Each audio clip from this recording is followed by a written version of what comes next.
Sob a gestão de Guilherme Derrite e Tarcísio de Freitas, o estado de São Paulo fechou 2024 com recordes positivos na segurança pública. No centro da capital paulista, por exemplo, o índice de roubos e furtos caiu mais de 19%, com as forças de segurança conseguindo evitar quase 18 mil casos em comparação com 2023.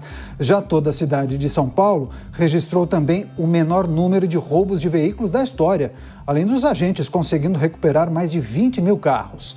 A atuação da polícia também trouxe resultados muito positivos no litoral sul de São Paulo, a Baixada Santista, que terminou 2024 com o menor índice de roubos da série histórica que foi iniciada no ano de 2001. Na região, o índice caiu mais de 25%. Já no interior de São Paulo, teve o menor número de latrocínios, roubos seguidos de morte, no período. E para falar justamente sobre esses resultados, vamos conversar a partir de agora com o secretário de Segurança Pública do Estado de São Paulo, Guilherme Derrite, aqui no estúdio da Jovem Pan News em São Paulo. Secretário, seja muito bem-vindo. Obrigado pela gentileza. Quero parabenizar por esse trabalho que vem sendo realizado e, naturalmente, a gente vai trazer vários recortes, né, desse balanço que foi apresentado no dia de hoje, mas é preciso destacar esses números impressionantes em relação à redução na taxa de homicídios e também roubos. Seja muito bem-vindo mais uma vez. Qual é a avaliação que a gestão faz, principalmente do ano de 2024? Prazer estar aqui com vocês. Primeiro, agradecer a todos os policiais civis, militares, técnicos científicos que compõem a estrutura da Secretaria de Segurança Pública, os nossos queridos bombeiros militares também. Isso só mostra que nós estamos no caminho certo. O desafio da segurança pública, hoje, eu digo, e sempre falei sobre isso, que é o maior desafio do país. E por várias nuances, né? Entre elas, a dificuldade que o policial tem da segurança, a falta de segurança jurídica para a atuação do policial e o trabalho, o retrabalho, na verdade, que as forças policiais têm de fazer em todo o país. Já visto que a gente prende 14, 15, 30 vezes o mesmo criminoso, às vezes por crimes graves. Diante de todo esse cenário, nós implementamos uma estratégia, né? Eu divido em tempo 1, tempo 2 e tempo 3. O tempo 1 foi o diagnóstico que quando nós assumimos a secretaria.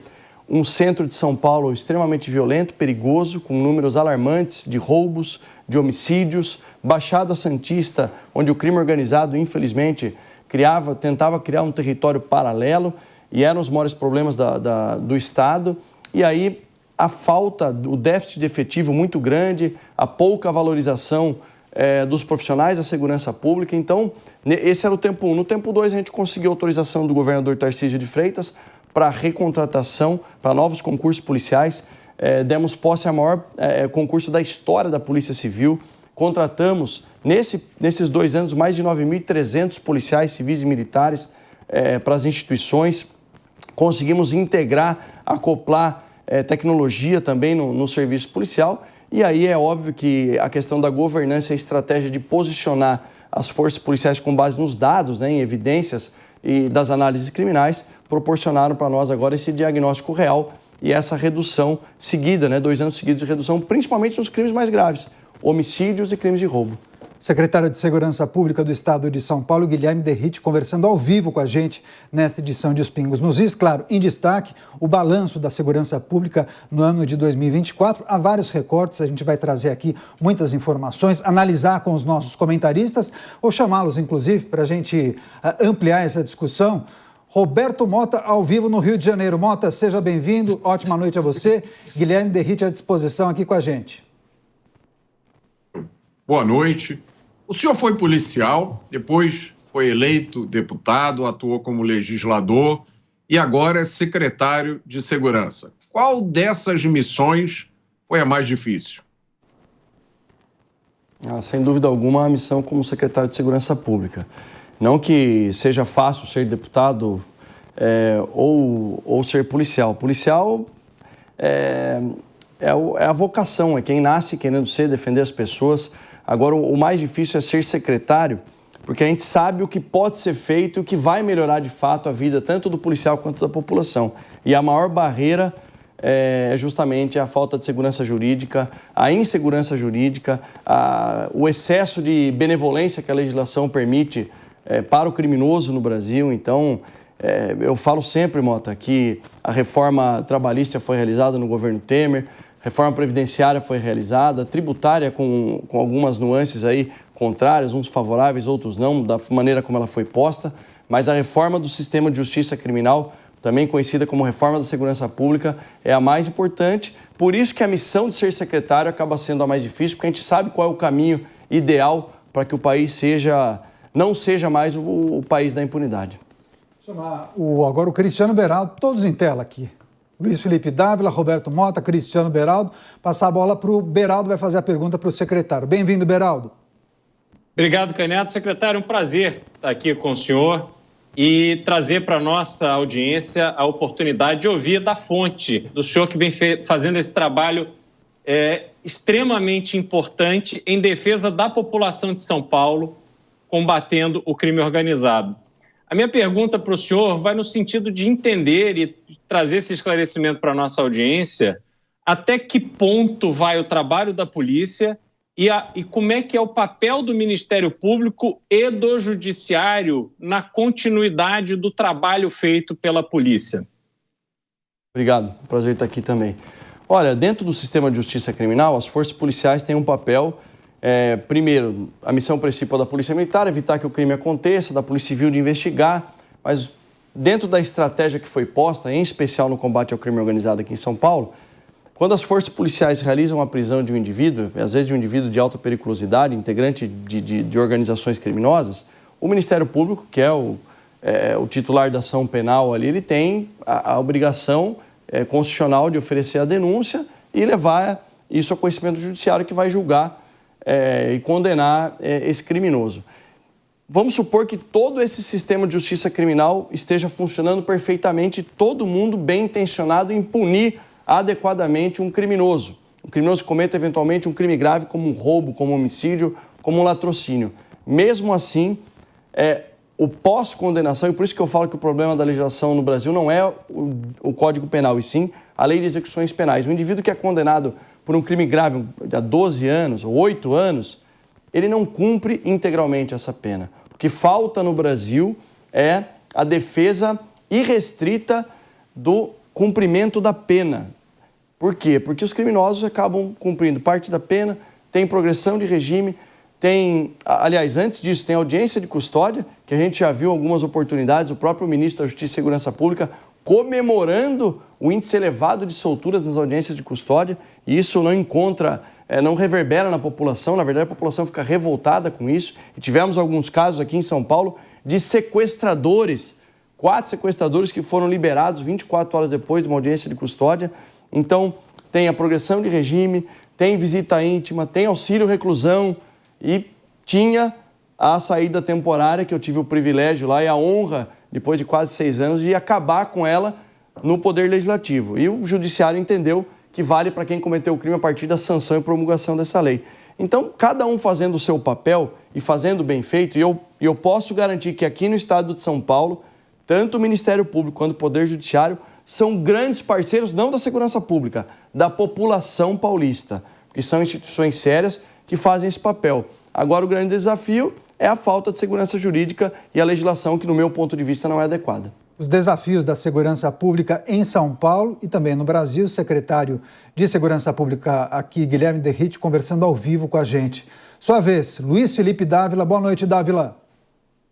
Boa noite, principalmente ao nosso secretário. Parabéns pelo resultado extraordinário da segurança pública no estado de São Paulo.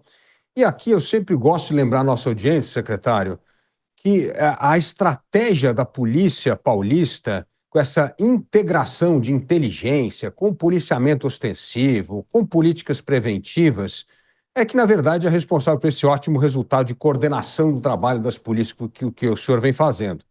Agora, minha pergunta para o senhor é o seguinte: o que mais tira o sono do brasileiro hoje é o crescimento exponencial das atividades do crime organizado. O Brasil está a caminho de se tornar um narco-estado se nós não frearmos o crescimento do crime organizado. A minha pergunta para o senhor é: se o senhor hoje fosse ministro da Justiça e da Segurança Pública, quais seriam as medidas imprescindíveis que tomaria no início do seu mandato para frear o crescimento do crime organizado? Obrigado pela pergunta, professor. É um prazer estar aqui com o senhor também. Em primeiro lugar, a gente tem que entender e falar para a população Por que o crime organizado se tornou tão forte? Pelo poder aquisitivo, pelos recursos financeiros angariados da atividade ilícita. E entendendo isso, é com isso que eles conseguem se infiltrar nas instituições, inclusive promover corrupção dentro das forças policiais, que a gente não admite em hipótese alguma. Mas entendendo isso, qual é a principal fonte de receita do crime organizado? É o tráfico de drogas e o tráfico internacional de drogas. Dentro desse contexto, o Brasil não produz cocaína, não tem nenhuma fazenda produzindo cocaína. Os maiores produtores de cocaína do mundo, infelizmente, são os nossos vizinhos. A primeira e principal estratégia que tem que haver do governo federal é impedir que a droga entre no território nacional. Infelizmente, não se tem uma política pública por parte do governo federal, que é o responsável por isso, para evitar que a droga entre no nosso território. Por dois motivos. Primeiro, pelo mercado consumidor interno. Estudos apontam que o Brasil é o segundo maior consumidor de cocaína do mundo. E um segundo ponto, evitar que essa droga chegue até aqui, evitar que ela saia dos nossos aeroportos e portos internacionais, que é onde o crime organizado hoje obtém o maior lucro. Alguns dados de inteligência apontam que 1 quilo de pasta base comprada na Bolívia custa em torno de $1.000, é vendida no mercado consumidor interno brasileiro por $5.000 e chega em alguns países da Europa ou da Ásia a $50, $80.000 o quilo da pasta base. Então a gente tem que asfixiar financeiramente o crime organizado. De que maneira? Criando uma política de defesa nacional, evitando que essa droga chegue até o país. E no segundo ponto, que ela saia do Brasil para outros países. Segundo ponto, eu já ia fazer um espelhamento na política, na estratégia adotada aqui em São Paulo. 3 as principais. Busca e captura das principais lideranças das organizações criminosas para desarticular o poder deles. Segundo ponto, inviabilizar a cadeia logística. Eu mencionei aqui a entrada da droga, mas aqui em São Paulo a gente aumentou a apreensão de crack, por exemplo, em mais de 108%. Então eu estou inviabilizando a cadeia logística do crime, posicionando de maneira inteligente, usando tecnologia, para aumentar as apreensões de droga. E um terceiro ponto, que aí eu reputo que foi um golaço do governador Tarcísio de Freitas da nossa gestão, impedir a lavagem de dinheiro quando eles conseguem obter êxito na venda da droga. Por quê? Porque no ano passado, nós, de uma inovação em política pública, regulamentamos um decreto que permite agora ao Estado de São Paulo o bloqueio dos recursos oriundos da lavagem de dinheiro do crime e que esses recursos agora são revertidos para as forças policiais. Foi uma inovação nossa e já temos resultado. Começou a operar em outubro, novembro, na primeira, o acordo de não persecução penal, numa grande parceria com o Ministério Público, na região do Vale do Paraíba, 10 milhões de reais foram apreendidos, que eram oriundos da lavagem de dinheiro. Nós vamos construir uma delegacia seccional em Taubaté, comprar viaturas para a Polícia Militar, para a Guarda Civil, drones também serão adquiridos por meio desse dinheiro, que era do crime. E um outro ponto, para finalizar aqui o raciocínio, foi uma condenação de familiares do Marcola, o maior líder dessa organização criminosa, foi condenado no final do ano. Foi uma casa em Alphaville, avaliada em mais de 3 milhões de reais, vai ser leiloada. 479 mil reais em dinheiro que estavam nessas contas já estão bloqueados e apreendidos, vão ser revertidos em benefício das forças policiais e automaticamente em benefício da população. Agora, secretário, nós acompanhamos muitas repercussões negativas após casos de aparente erro de conduta ou erro de protocolo de policiais durante algumas abordagens. Teve aquele episódio do policial que arremessou um homem de um pontilhão e aquele vídeo acabou viralizando. O que se viu foi uma grande pressão exercida sobre o governador Tarcísio para promover mudanças na segurança pública. Grupos chegaram a defender a saída do senhor, inclusive. Agora, o governador se manteve firme, convicto no propósito de combater a criminalidade. O que mudou de lá para cá, desses episódios para cá? O senhor, por exemplo, chegou a cogitar deixar a secretaria? Não. Eu conheço as instituições policiais. Acho que a gente tem que separar muito bem. Primeiro, deixar claro que a gente não vai admitir nenhum desvio de conduta por parte dos policiais de São Paulo. Erros, eles têm que ser reduzidos ao máximo. Agora, a gente tem que trazer os números também. Só a Polícia Militar, ela recebe 30 milhões de chamadas 190 por ano no estado de São Paulo. Dessas 30 milhões de chamadas, 18 milhões se tornam ocorrências atendidas pela Polícia Militar. Isso dá uma média de 52 mil ocorrências por dia. É claro que os erros aconteceram, todos nós ficamos tristes com esses erros. O que nos compete é não tolerar desvio de conduta nem erro. E os policiais estão sendo punidos. E serão punidos aqueles que insistirem no erro. Para reduzir os erros, ampliamos um programa em todo o estado de São Paulo de treinamento em pleno serviço. E, além disso, essa questão de pressões políticas, eu creio que é justamente pelo prejuízo que nós estamos dando tanto ao crime organizado quanto o incômodo que gera, porque o governador Tarcísio foi firme, está sendo um apoio total e setores aí se preocupam aí com esse crescimento, inclusive político, do governador. Você, Beraldo. Secretário, há uma série ainda de ajustes necessários e importantes a serem feitos no dia a dia, na dinâmica do combate ao crime, sobretudo porque temos duas forças policiais e em diversos momentos a gente pôde verificar que há uma tensão entre essas forças, mas o mais importante é o seguinte: qual é o tipo de contribuição que pode ser dado no âmbito do Estado para que o trabalho entre as polícias militar e civil possa ser desempenhado de uma forma mais efetiva, mais eficiente? E, sobretudo, eu uso um exemplo aqui, por exemplo, para o registro de ocorrência. Faz sentido que um policial militar que ali está presente numa ocorrência precisa se deslocar até uma delegacia para fazer o boletim de ocorrência? Isso, por exemplo, por que o próprio policial militar não faz? Não faz sentido nenhum. Inclusive é uma demanda até da Polícia Civil, o que a gente chama de BO único. Existe um estudo em andamento, um grupo de trabalho que está estudando isso, e seria o caminho ideal. A gente já tem um projeto piloto, eu vou usar esse exemplo, do acionamento de perícia para local de crime. Como que funcionava anteriormente, Beraldo? Uma viatura vai até um local onde aconteceu um crime, um roubo, ou que haja uma demanda de perícia, um homicídio, fica uma viatura parada nesse local, uma outra viatura vai até o distrito policial, aí avisa o delegado de polícia que faz a requisição para a polícia técnico-científica para enviar uma pericial, ou seja, com duas viaturas empenhadas para uma mesma ocorrência. O que nós fizemos? De maneira inovadora, inauguramos e instalamos um aplicativo onde o próprio policial no local da ocorrência tira uma foto, faz a requisição, chega para o delegado de polícia de plantão, que já é recebido também pela polícia científica, reduziu em média de 4 horas o tempo de acionamento de perícia para 40 minutos. Então, fazendo a mesma lógica para registro de ocorrência, a gente pretende, esse ano ou até o final da gestão, implementar o boletim único de ocorrência nas forças policiais do Estado de São Paulo. Roberto Mota, sua vez, Mota. Secretário, há alguns meses eu falei aqui no Pingos nos Is sobre um documentário que estava sendo exibido num canal de streaming e falava sobre a dificuldade da vida das famílias de criminosos presos. E nesse documentário apareciam vários líderes de facções, só que o documentário não falava que eles eram líderes de facções. E apareciam depoimentos de várias ONGs. Uma dessas ONGs se descobriu há pouco tempo que tinha ligações com uma facção do crime organizado.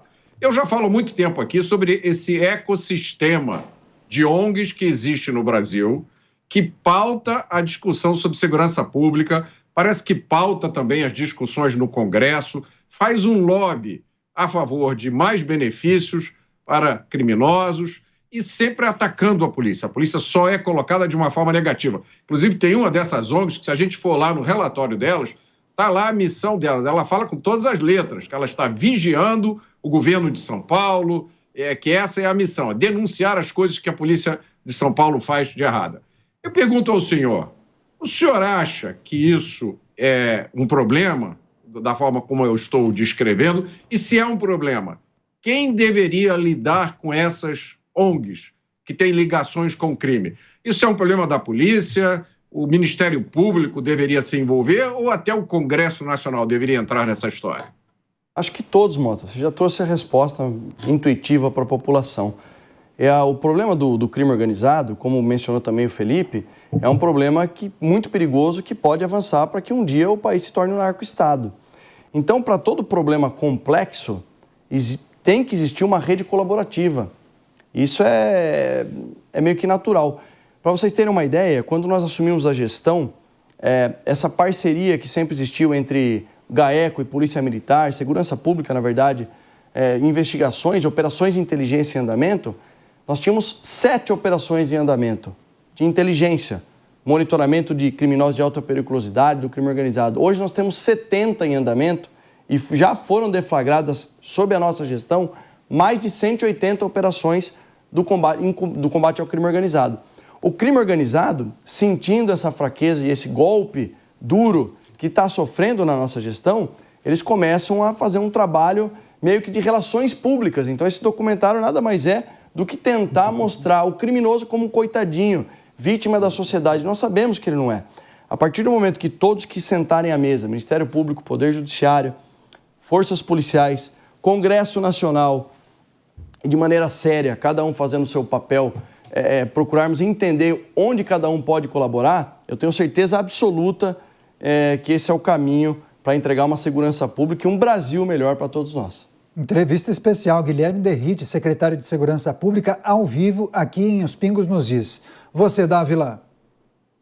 Secretário Derrite, a escola do crime organizado no Brasil são as cadeias. Cada um é uma escola que prepara mais gente para entrar nessa organização. O que está sendo feito no estado de São Paulo para acabar com essa escola do crime? Escola do crime porque parece que o Estado não está dentro do presídio. E quem manda no presídio é o crime organizado. Como é que nós vamos desinfestar as prisões dessa escola do crime?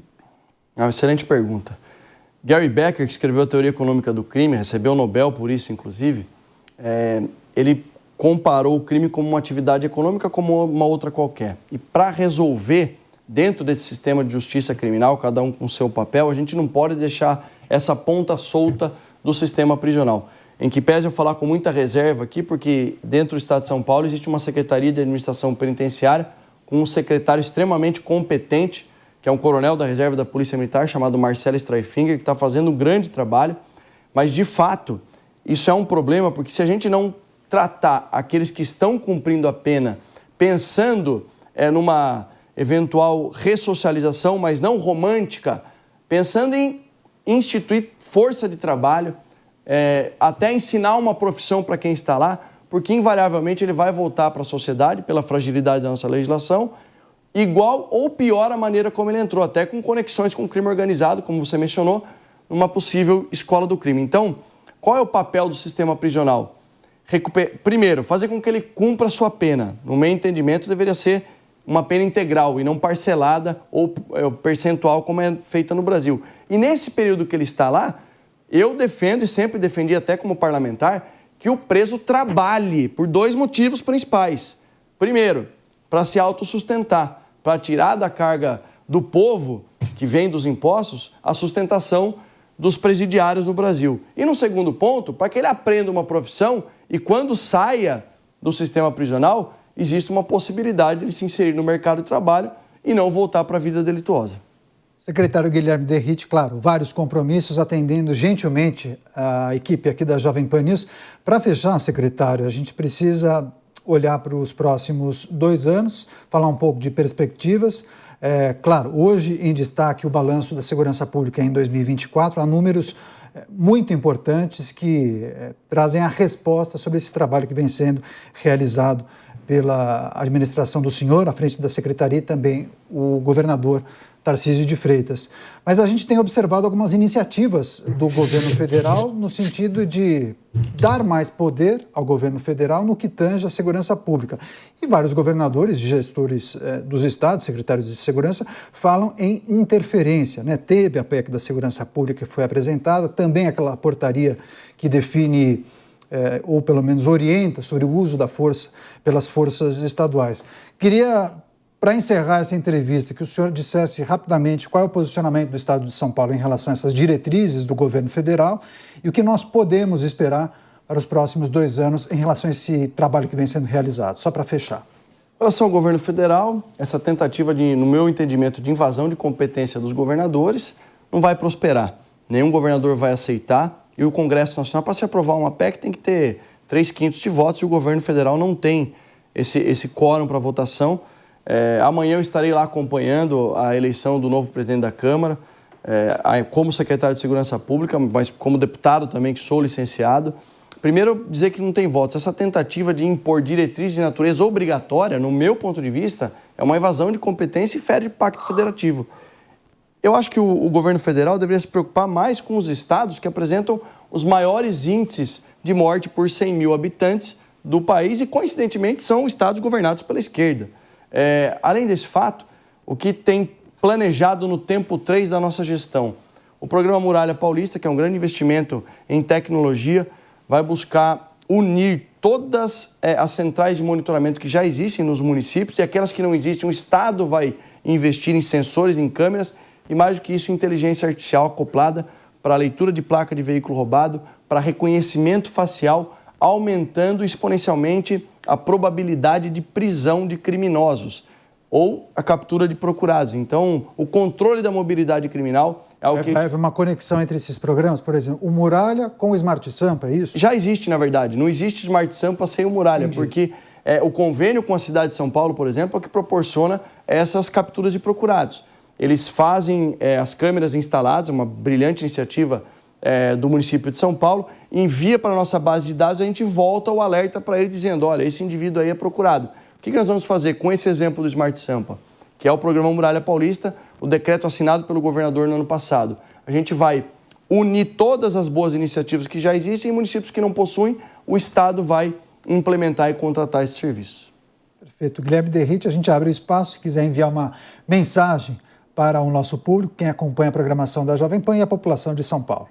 Eu agradeço a possibilidade de vir aqui de forma transparente, falar sobre esses números importantes, redução histórica de homicídios, de roubos de veículos, mas dizer que nós não estamos contentes. A gente vai continuar trabalhando, sabemos que tem muito a ser feito ainda pelo povo paulista, teremos uma grande contratação de efetivo ainda esse ano, implementação de tecnologia para combater o crime e proteger as pessoas, e queria deixar, finalizando aqui, os parabéns a todos os policiais, os milhares de policiais civis e militares que fazem a diferença na vida da população. É isso, Guilherme Derrite, secretário de Segurança Pública aqui do estado de São Paulo, conversando ao vivo com a gente aqui na Jovem Pan News e destacando os principais pontos desse balanço da segurança pública no ano de 2024 aqui no estado. Secretário, seja sempre bem-vindo, boa noite, bom fim de semana. Bem, a gente segue trazendo as análises sobre esses números importantes desse balanço que foi divulgado no dia de hoje. Você, Mota, claro que ontem nós trouxemos em destaque a redução no número de homicídios, mas há vários outros itens importantes que a gente precisa se debruçar e destacar aqui com o nosso público, né? Verifica só o seu microfone, Mota, eu acho que está fechado. Não, está aberto. Então foi aqui, agora já está aberto. Pode prosseguir, por favor. Perfeito. O principal ponto para o qual a gente precisa chamar a atenção das pessoas são as ideias que estão por trás desses esforços de combate ao crime em São Paulo. Tanto o secretário Guilherme Derrite quanto o governador Tarcísio de Freitas conhecem a teoria econômica do crime. Aquela que diz que a melhor forma de você combater o crime é reduzir os benefícios que o criminoso consegue com o crime e aumentar o custo que ele paga para cometer o crime. O que a polícia de São Paulo está fazendo sob o comando do governador Tarcísio de Freitas é elevar o custo de cometer o crime. Agora, cabe ao Estado brasileiro reduzir ou acabar de vez com os benefícios que os criminosos brasileiros ainda tem. Passar para o Cristiano Beraldo. Beraldo, além daquela redução substancial no volume de mortes, de assassinatos, de homicídios no estado de São Paulo no ano passado, também houve uma redução importante no número de roubos. Queda de 15% no estado de São Paulo e uma retração de 13% na capital paulista. Na cidade de São Paulo, melhor resultado desde 2012, Beraldo. É a resposta, né? É a consequência desse trabalho que vem sendo feito por essa administração, criticada por alguns, né?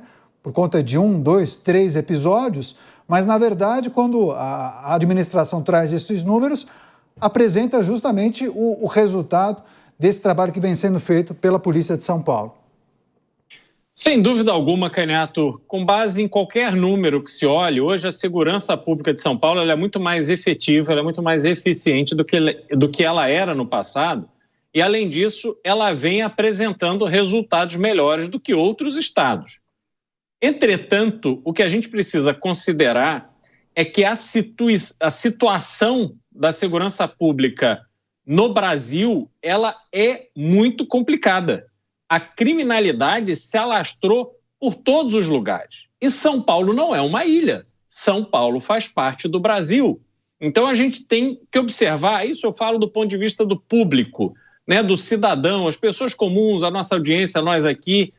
Nós precisamos observar dois aspectos. Um é o aspecto do combate às organizações criminosas, vamos colocar dessa forma. Então, me parece claro que cada vez menos vai valendo a pena para as organizações criminosas atuarem no estado de São Paulo. Por quê? Como colocou o secretário Derrite, com base na atuação da Polícia Militar, com base na atuação da Polícia Civil, comandada pelo delegado-geral Arthur Dian, todo esse esforço gigantesco que está sendo feito para combater o crime organizado, ele torna São Paulo menos atrativo para essas organizações. Entretanto, São Paulo depende de uma política pública nacional que iniba a força do tráfico de drogas, sobretudo por essa infestação de drogas que cruzam as fronteiras brasileiras e passam pelo Brasil, não só para atender o mercado interno, mas também para procurar o caminho para serem exportados, sobretudo para os Estados Unidos e Europa.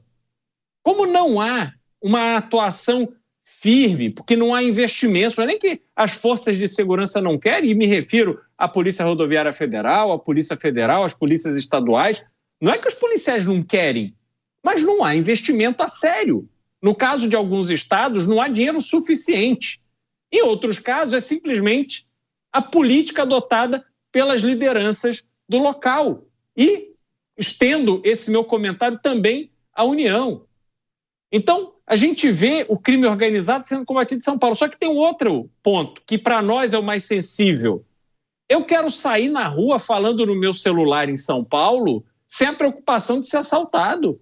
Eu quero que meus filhos, quando estiverem maiores, possam sair, encontrar os amigos no final de semana à noite e voltar para casa em segurança. E aí, em que ponto chegaremos? O que precisa acontecer de apoio, de sustentação, de investimento ao trabalho que está sendo realizado em São Paulo para que a população consiga afirmar com a boca cheia, dizendo: vivemos numa cidade segura, não apenas a capital de São Paulo, mas todas as outras cidades. São esses dois aspectos que impactam a nossa vida. Um deles de forma muito direta e objetiva, que é a questão do roubo a celular, do roubo de bolsas, esses motoqueiros que ficam aí cometendo crimes, tirando a vida dos outros, às vezes por causa de um anel, por causa de um celular, por causa de uma bolsa, como nós aqui recorrentemente temos que comentar. Isso precisa cessar de uma forma definitiva, mas se muita coisa não for corrigida, infelizmente a gente não vai alcançar essa realidade.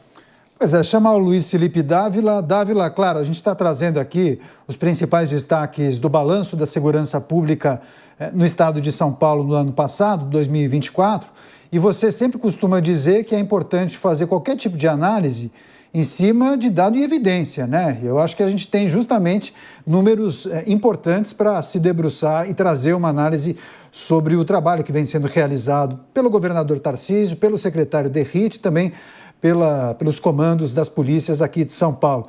De que maneira a gente precisa discorrer sobre os bons índices que são apresentados em relação a alguns tipos de crimes, mas também a necessidade de melhorar e promover ajustes em outras áreas, por exemplo? Caniato, o depoimento do secretário Derrite foi muito importante. Ele mostra que o êxito da polícia em São Paulo, da política de segurança em São Paulo, é essa combinação de política pública com policiamento ostensivo e uso de inteligência. Uso de inteligência para capturar criminosos, para desmantelar e asfixiar financeiramente operações do crime organizado. Então, na verdade, é uma boa experiência para se espalhar para demais estados como é possível o que está na alçada dos governadores fazer para melhorar a questão da segurança pública e combater a violência, principalmente essa redução de homicídio, roubo e furto. Agora, o secretário também fez comentários muito pertinentes que não adianta os estados só fazerem sua lição de casa se o governo federal não faz a dele. Vai ficar enxugando o gelo, que é o que está acontecendo. Por quê? O secretário toca em 3 pontos fundamentais. O primeiro, nós precisamos ter uma lei de execução penal para que criminosos cumpram integralmente a pena e não parcialmente. Porque, como bem disse o Mota, não existe estímulo maior do que você ficar alguns dias na cadeia e é solto. Ou, às vezes, a polícia prende e a justiça solta um criminoso mais de 30 vezes. Isso é um incentivo ao crime. Então, é preciso aprovar uma lei de execução penal para se cumprir plenamente as penas. Isso vai criar um desincentivo ao crime. Se for pego, vai cumprir. Se for condenado a 20, 30, 40 anos de cadeia, vai ter que cumprir a pena plena e sem ajuda. Segundo, acabar com esses privilégios, seja a saidinha que foi derrubada, mas ainda não foi executado, só para quem vai começar a ser preso a partir de agora, e a audiência de custódia, etc., que é uma coisa muito importante. Terceiro ponto que ele toca, de fundamental importância, é uma questão de política de fronteiras, uma política de defesa nacional para não deixar a droga entrar no país. Afinal de contas, as organizações criminosas vivem do comércio da droga, tanto para o mercado interno como para a exportação. E aí é preciso política nacional. E a política nacional pode não só combater esse problema em fronteiras, como também asfixiar financeiramente, porque ali você tem Receita Federal contribuindo com o COAF e outros para poder sufocar o crime organizado. Então está aí a receita. E, finalmente, um ponto importante tocado pelo secretário numa pergunta que eu fiz é asfixiar o protagonismo dessas organizações criminosas nas cadeias, nos presídios, porque ali se tornou uma escola do crime. Se fizer esse receituário, o Brasil vai ser um lugar onde o Beraldo pode criar os filhos dele, pode passear na rua, pode andar com o celular, não vai acontecer nada. Agora, se essas outras medidas não forem tomadas, esforços hercúleos, como o do secretário de Segurança em São Paulo, vai ajudar a melhorar, mas sempre marginalmente. Para resolver a questão estrutural do crime, é preciso seguir essa agenda dita por Derrite aqui nessa entrevista exclusiva aos Pingos nos Is.